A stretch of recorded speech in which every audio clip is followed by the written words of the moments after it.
ఒప్పుకోలు అనేది ఉంది. ప్రభు అయిన యేసునందు విశ్వాసం ఉంచినప్పుడు మన హృదయంలో ఎప్పుడు ఆనందం ఉంటుంది. కొన్ని ఐహిక విచారాలున్నా కుటుంబ రీతిగా, సమాజ రీతిగా, సంఘరీతిగా, ఇరుగు పొరుగు వాళ్ళ పరంగా, మరి ఇంకా ఇతర ఉద్యోగ రీతిగా, ఆర్థిక పరంగా, ఆరోగ్యపరంగా ఇబ్బందులు ఉన్నప్పటికీ మన హృదయాంతరంగంలో అది చెప్పనశక్యమును మహిమాయుక్తమైన సంతోషం నిండి ఉంటుంది. ఆ ఉద్దేశంతోనే మనం బాగున్నామా అంటాం. దేవునికి స్తోత్రం, హల్లెలూయా. మరి దేవుని పట్ల విశ్వాసం కలిగిన వారు నిజంగా బాగుంటారు. ఈ ఐహిక లేదా ఇహలోక విచారాలు ఎన్ని ఉన్నప్పటికీ అంతరంగంలో బాగుంటారు. దేవునికి స్తోత్రం. ఈ లోక ఐహిక విచారాలు వాళ్ళ మీద ప్రభావితం చూపలేవు. ఎందుకంటే వాళ్ళు ఎప్పుడూ దేవునితో స్నేహం చేస్తూ ఉంటారు. దేవుని వాక్యం ద్వారా, దేవుని పాటల ద్వారా, దేవుని మాటల ద్వారా, దేవుని సన్నిధి ద్వారా ఎప్పుడు ఆనందిస్తూ ఉంటారు. అందుకే దేవుడు వాళ్ళని ఎప్పుడు ఆదరిస్తూ, ఆయన త్రోవలో నడుస్తున్న వాళ్ళని దీవిస్తూ, హృదయంలో ఆనందం నింపి నడిపిస్తూ ఉంటాడు. ప్రేమారా, నీ త్రోవలలో భయభక్తులతో నడిచేవారిని దీవించువాడవు. అవునా కదా? చెప్పండి. ఆయన త్రోవలలో భయభక్తులతో నడిచేవారిని ఆయన దీవిస్తాడు, అటు శారీరకంగా ఇటు ఆత్మీయంగా.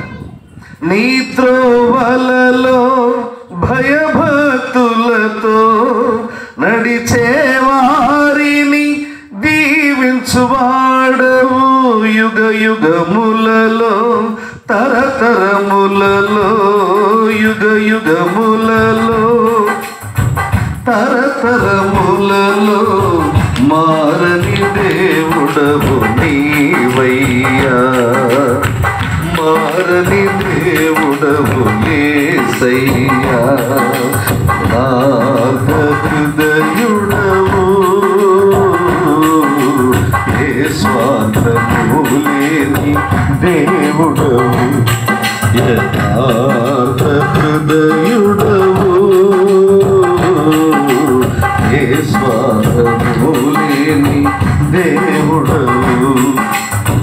పాపము లేని పరిశుద్ధుడవు, పరిశుద్ధులకే పూజుడవు.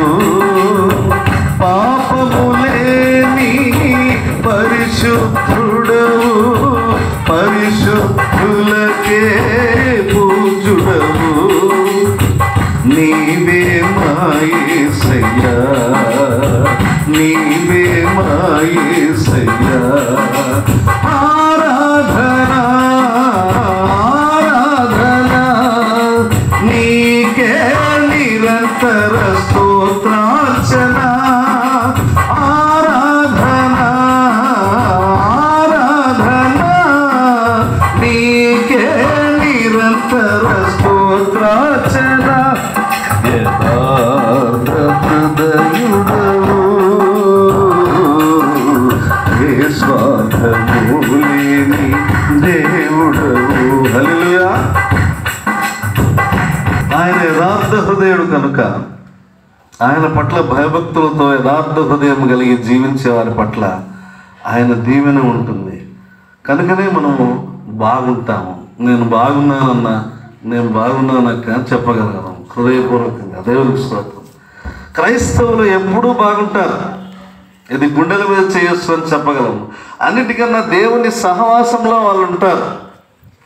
బయట వాళ్ళు ఎలా ఉన్నా మనం మాత్రము మన ప్రభు స్నేహంలో ఉంటాం. ఆయన సహవాసం ప్రతి క్షణం దేవా స్తోత్రం నాయన, దేవా కాపాడు నాయన, దేవా అని చెప్పుకుంటుంటాం. అవునా కదా? చెప్పండి, నిజం చెప్పండి. ఎప్పుడూ ప్రభువుని మనసులో ధ్యానిస్తూ ఉంటాం. కనుక క్రైస్తవులు అనేవాళ్ళు ఎప్పుడూ ప్రభు అయిన యేసునందు విశ్వాసపు ఒప్పుకోలుతో, ఆయన పట్ల విశ్వాసం కలిగిన వారమై బాగుంటాం. దేవునికి స్తోత్రం.